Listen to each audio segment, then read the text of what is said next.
Whenever you hear the term Avatar, there are two things usually people will associate it with: the Airbender or the one with blue people. So of course, one of them had to change names. For today's video, we'll be talking about how Avatar: The Last Airbender had to change its name because of James Cameron's Avatar. Plus, take a look at these movies that were forced to change their titles after release, only here in today's video. So why did The Last Airbender have to change its name? As it turns out, James Cameron already owned the rights to the title Avatar even in 2005. While most people equate the word Avatar with James Cameron's sci-fi universe, that is not the only game in town that uses that now iconic phrase. The title is also shared by Nickelodeon's Avatar: The Last Airbender, a successful animated series that aired in 2005. However, fans have just discovered that the series name had to be changed due to the now mega blockbuster film franchise. Last Airbender's animator/director Giancarlo Volpe said in a recent tweet that the show was obliged to add The Last Airbender to the title. In 2004, we learned that we had to change the name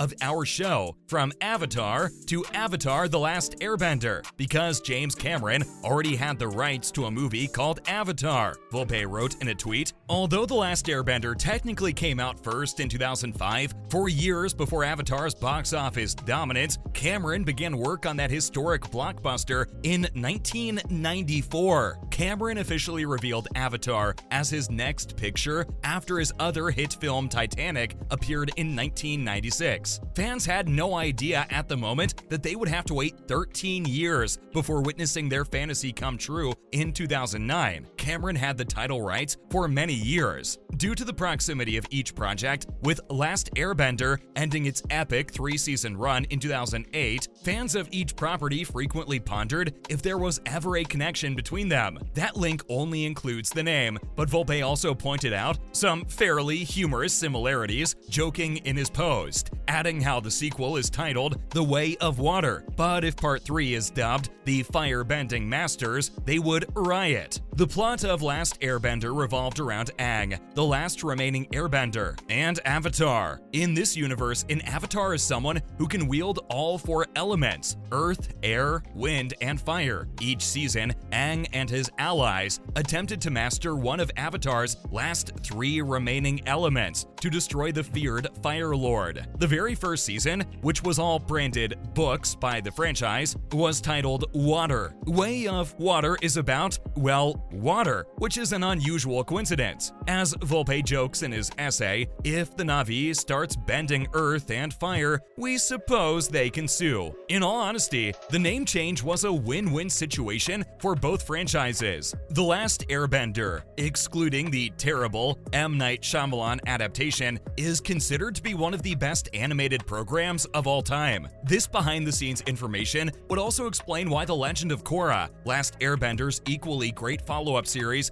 ditched the Avatar label entirely. With Avatar: The Way of Water debuting on December 16th and The Last Airbender having a new animated theatrical picture trilogy, a live-action Netflix series, and a new animation series all on the way, both franchises are perhaps more popular than they have ever been. The first installment of that planned animation trilogy will be released in theaters on October 10th, 2025, while Cameron's Avatar also has 3 more sequels in the works. Avatar: The Last Airbender isn't the only example of a project who had to change its title. In fact, there are many others. Moving forward, here's a list of movies that were forced to change their titles upon release. For starters, we have Harley Quinn, Birds of Prey. Warner Bros. Altered the name of this 2020 film while it was still in theaters, which is an incredibly rare occurrence, and it's easy to see why. Birds of Prey, or The Fantabulous Emancipation of One Harley Quinn, was the original title. By renaming the film Harley Quinn: Birds of Prey, the studio hoped to boost ticket sales by making it easier for audiences to locate the film in theaters. It also sounds better on the tongue. According to a source, the modification is only to streamline movie theater search engines and will have no long-term impact on the official title. Birds of Prey is part of the expanded DC Universe, a film series starring DC Comics superheroes. Wonder Woman, Aquaman,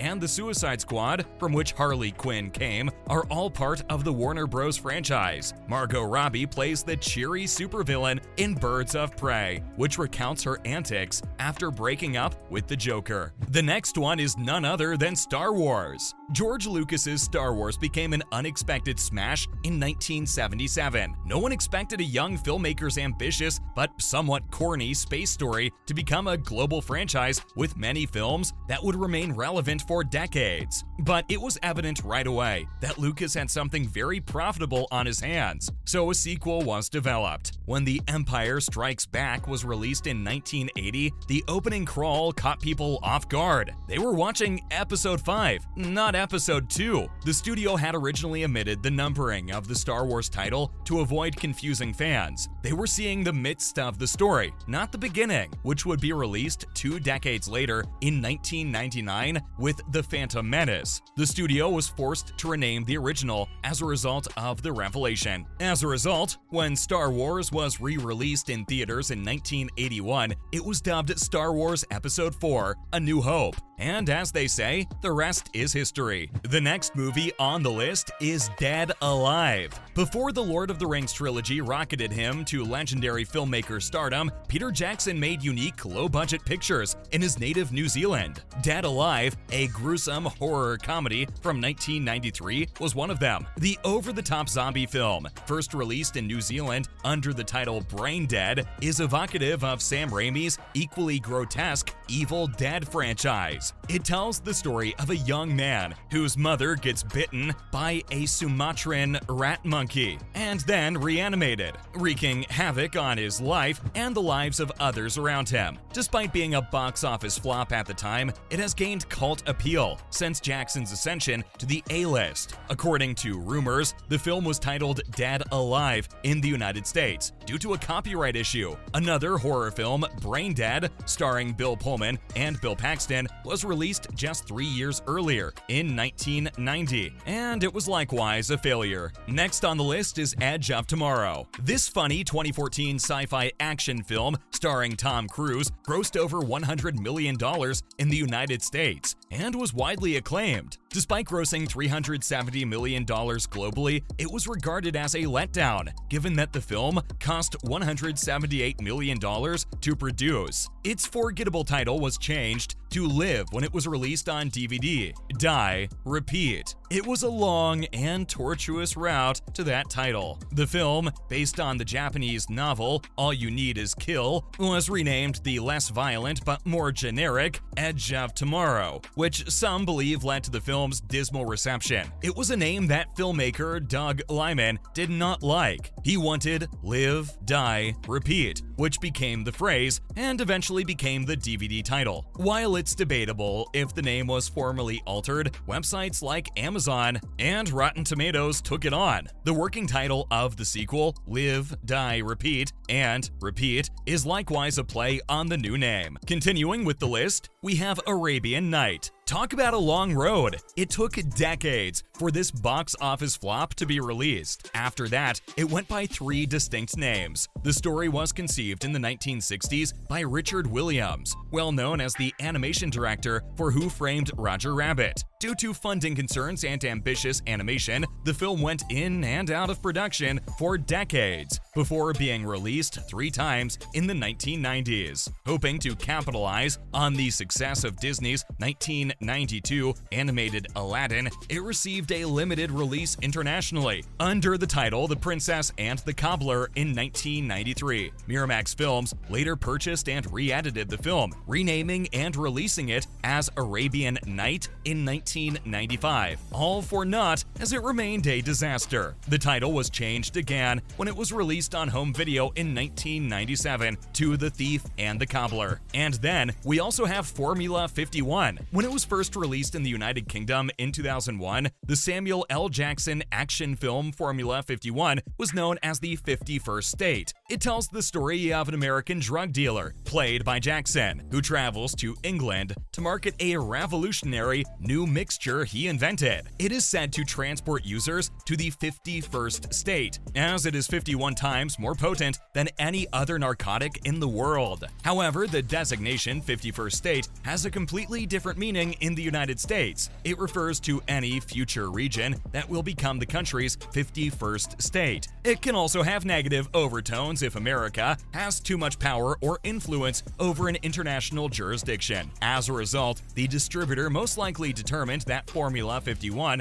was a more neutral title that still fit the scenario. Despite the name change, the picture was a box office disappointment in both nations. And then, the last one for today's list is Ghostbusters. Everyone knows the answer to the question, who you gonna call? But the question is, which batch of Ghostbusters? There's the original cast from 1984, which includes Bill Murray and Dan Aykroyd, and the 2016 revival, which stars Melissa McCarthy and Kristen Wiig. When most people hear the well-known song lyrics, they undoubtedly think of the classic lineup. That may have contributed to Sony Pictures releasing the all-female version as just Ghostbusters, despite their desire to call it Ghostbusters Answer the Call. It's the title that appears at the end of the credits, although director Paul Feig rejected it as the main title. When the DVD was released, however, that's what it was named. Perhaps the modification was done in retrospect to disassociate the film from the original because certain people, particularly some men, were outraged because the main cast was all women. Despite the negative press, the film grossed $128 million